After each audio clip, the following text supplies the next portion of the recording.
Sir सबसे पहला मेरा सवाल हमारे दर्शकों को सर ये बताइए कि जियो पेमेंट बैंक ने म्यूचुअल फंड से जुड़ी एक नई स्कीम लॉन्च करी है। ये स्कीम है क्या, कैसे काम करती है, किस तरीके से? देखिए, अगर इसको समझना हो तो सबसे आसान है कि आप हम सबको पता है स्वीप इन एफडी क्या होती है बैंक में। कि जब भी एक मिनिमम थ्रेशोल्ड के ऊपर आपका खाता होता है या एक उसके नीचे जाता है, तो बैंक से निकल के वो पैसा सीधा एफडी में कन्वर्ट हो जाता है, यानी कि सेविंग अकाउंट से वो फिक्स डिपॉजिट में इन्वेस्ट हो जाता है और उसकी एफडी हो जाती है। आप बैंक अकाउंट से नॉर्मल ट्रांजैक्शन करते रहते हैं, आपका जो है एफडी से पैसा वो निकलता जाता है और एक मिनिमम थ्रेशोल्ड के नीचे वापस वो एफडी से सेविंग अकाउंट में पैसा आ जाता है। तो ये स्वीप इन एफडी होती है। उसी तरीके से ये स्वीप इन म्यूचुअल फंड्स की जो स्कीम है वो लॉन्च करी गई है, जिसमें जियो ये बोल रहा है कि आपके पेमेंट बैंक का जो बैलेंस है वो स्वीप होके ओवरनाइट म्यूचुअल फंड्स में इन्वेस्ट हो जाया करेगा। यानी कि आपका जो अमाउंट है वो आइडियल नहीं बैठेगा, आपका अकाउंट आइडियल नहीं होगा। सेविंग आपकी जितनी बचत है उसमें उसमें कुछ ना कुछ अर्न, आपका पैसा अच्छा अर्निंग उस पर होती रहेगी। तो एक तरह से स्वीप इन अकाउंट है जिसमें ऑटोमेटिकली उस अकाउंट से निकल के पैसा आपका म्यूचुअल फंड में निवेश हो जाएगा।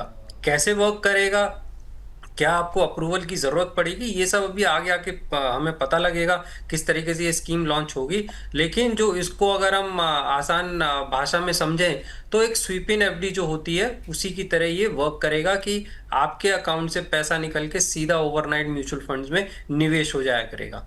ठीक है सर। सर आप मुझे करेक्ट कीजिएगा अगर कहीं गलत हो तो। जैसे मान लीजिए कि अगर आपके जियो पेमेंट्स बैंक खाते में 1 लाख रुपए पड़े हैं जो आप इमरजेंसी के लिए रखते हैं, यहाँ पर मौजूदा करीब 2.5% ब्याज के मुताबिक यहाँ पर साल में एक जो निवेशक है उसको 2,500 रुपये मिलेंगे।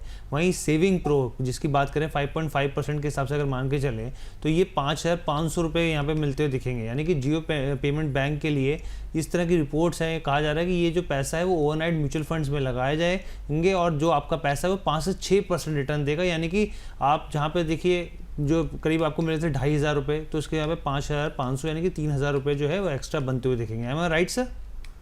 जी हाँ, ओवरनाइट म्यूचुअल फंड का अगर हम रिटर्न एक्सपेक्टेशन देखें तो लगभग आरबीआई रेपो रेट के बराबर होता है और जी उतना ही यील्ड करता है। और अगर 5.5% का आज की डेट में अगर रेपो यील्ड है तो आप उतना एक्सपेक्ट कर सकते हैं। तो आपके जो सेविंग अकाउंट है, बचत खाते का जो इंटरेस्ट रेट है उससे हमेशा ज्यादा ही अर्न करता है ओवरनाइट फंड। तो ठीक है यही सर।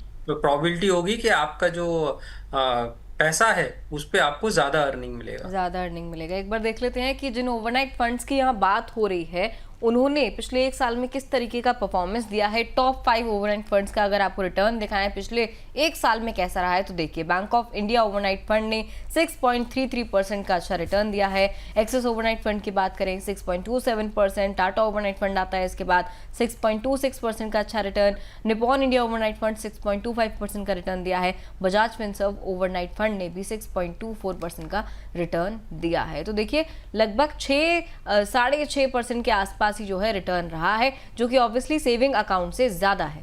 बिल्कुल। तो देखिए ओवरनाइट फंड के बारे में हमने जान लिया, 1 साल के रिटर्न के बारे में, प्रदर्शन के बारे में। अब हम लोग चलते हैं बैंक बचत खाते के बारे में।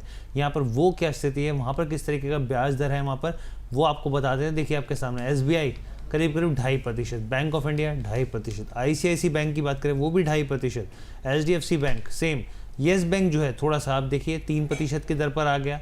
इंडसइंड बैंक की बात करें 3% की दर पे, IDFC बैंक जो है वो 3% की दर पे। यानी कि अब आपको पता चल गया है कि भाई ओवरनाइट फंड्स और इसमें पहली चीज़ की क्या डिफरेंस है। अब हम लोग आगे और तरह की चीज़ों को समझने की कोशिश करते हैं। बिल्कुल, आपने क्लियरली देखा कि किस तरीके से डबल रिटर्न अब आपको मिलेगा। जितना इंटरेस्ट रेट आपको बचत खाते में मिल रहा था उससे करीबन करीबन बिल्कुल डबल ही है जो रिटर्न आपको इन ओवरनाइट फंड्स में मिलेगा अगर आपका पैसा जो है जियो का जो सेविंग्स प्रो है लगाता है इन फंड्स में।